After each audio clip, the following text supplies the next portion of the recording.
Hello all, my name is Krish Naik and welcome to my YouTube channel. So guys, in this specific video, we are going to see that how you can actually build generative AI powered application using Google Gemini Pro 1.5. I hope you have seen my playlist with respect to Gemini Pro. I have created a lot of amazing end-to-end projects, but if I consider Google Gemini Pro 1.5, now you will be also able to access it. And it's quite amazing with respect to the kind of application that I've actually checked, right? So what all things we are going to do in this specific video. First of all, I'm going to show you the demo video that Google has probably come up with. It's hardly 1 minute video, and this will basically give you an idea like what all Google Gemini Pro can basically do, 1.5 Pro can actually do. After that, what I will do is that I'll show you some hands-on application, by running some of the code, playing with both images and text. If you don't know about Google Gemini Pro 1.5, 1.5 Pro, it's a kind of a multimodal. So if we say multimodal, that basically means it will be able to work with both text and images. So let's go ahead, and first of all, first 1 minute will be the demo, and then we will probably go ahead and implement this entire thing, how you can actually create the API key, how you can actually use it. We'll be discussing about it. So let's go ahead and let's enjoy the video. This is a demo of long context understanding, an experimental feature in our newest model, Gemini 1.5 Pro.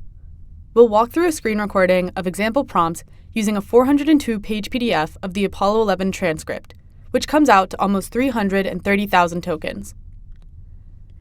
We started by uploading the Apollo PDF into Google AI Studio and asked, find 3 comedic moments, list quotes from this transcript, and emoji. This screen capture is sped up. This timer shows exactly how long it took to process each prompt, and keep in mind that processing times will vary. The model responded with 3 quotes, like this one from Michael Collins, "I'll bet you a cup of coffee on it." If we go back to the transcript, we can see the model found this exact quote and extracted the comedic moment accurately. Then we tested a multimodal prompt. We gave it this drawing of a scene we were thinking of and asked, "What moment is this?" The model correctly identified it as Neil's first steps on the moon. Notice how we didn't explain what was happening in the drawing. Simple drawings like this are a good way to test if the model can find something based on just a few abstract details. And for the last prompt, we asked the model to cite the timecode of this moment in the transcript. Like all generative models, responses like this won't always be perfect. They can sometimes be a digit or 2 off. But let's look at the model's response here. And when we find this moment in the transcript, we can see that this timecode is correct. These are just a few examples of what's possible with a context window of up to 1 million multimodal tokens in Gemini 1.5 Pro.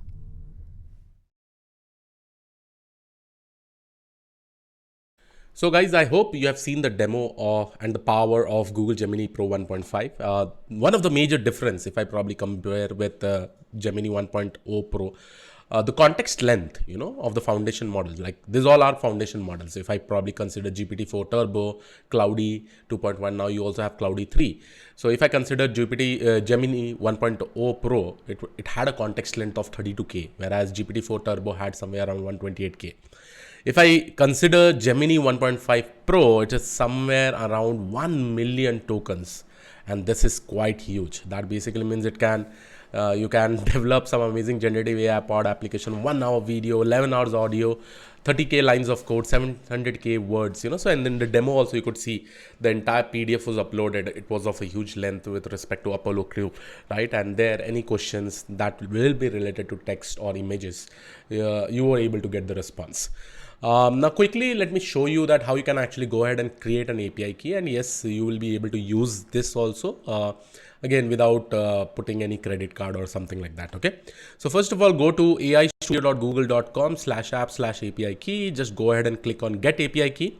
After that, just create a API key over here. I think for some amount of request, you will be able to get it completely for free, and check it out. And recently, with respect to the keynote announcement that was done, in Google, right?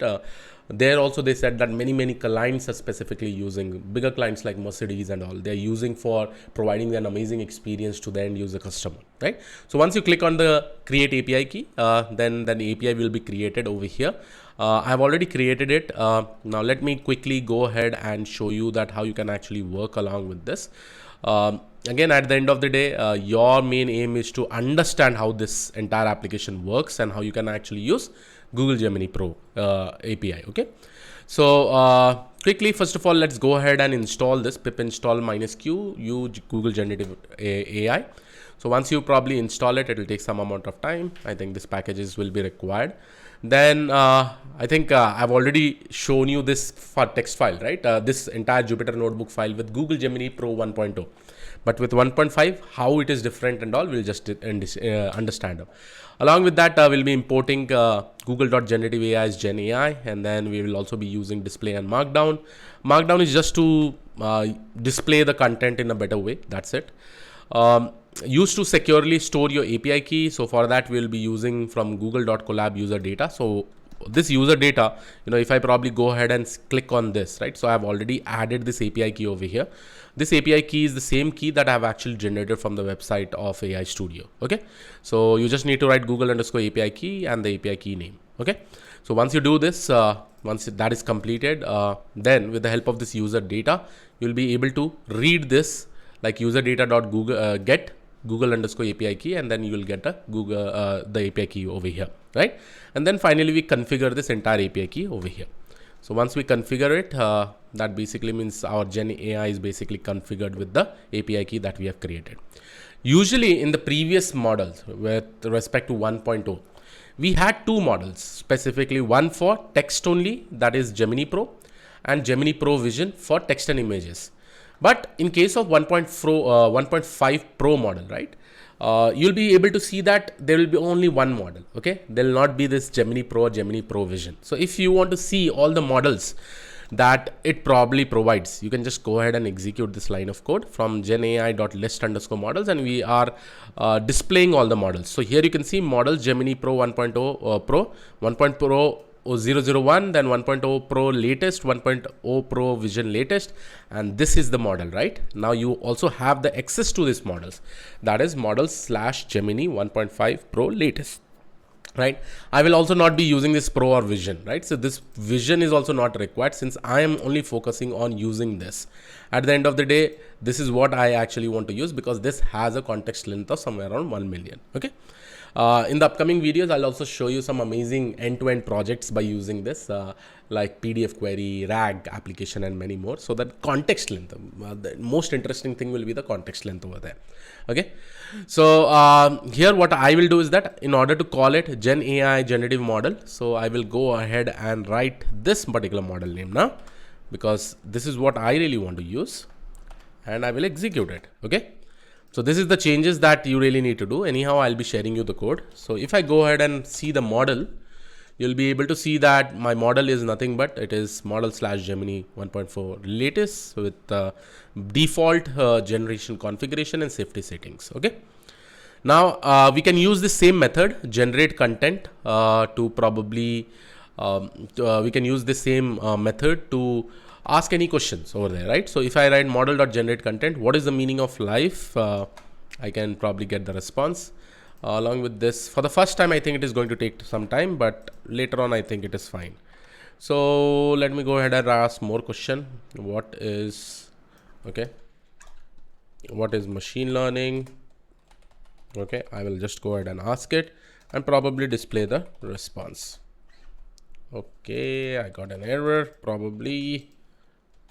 Okay, so this will get executed, and then you'll be able to see the response also over here. Okay, so any questions that you specifically ask with 1.5 Pro latest, you'll be able to use the same thing, right?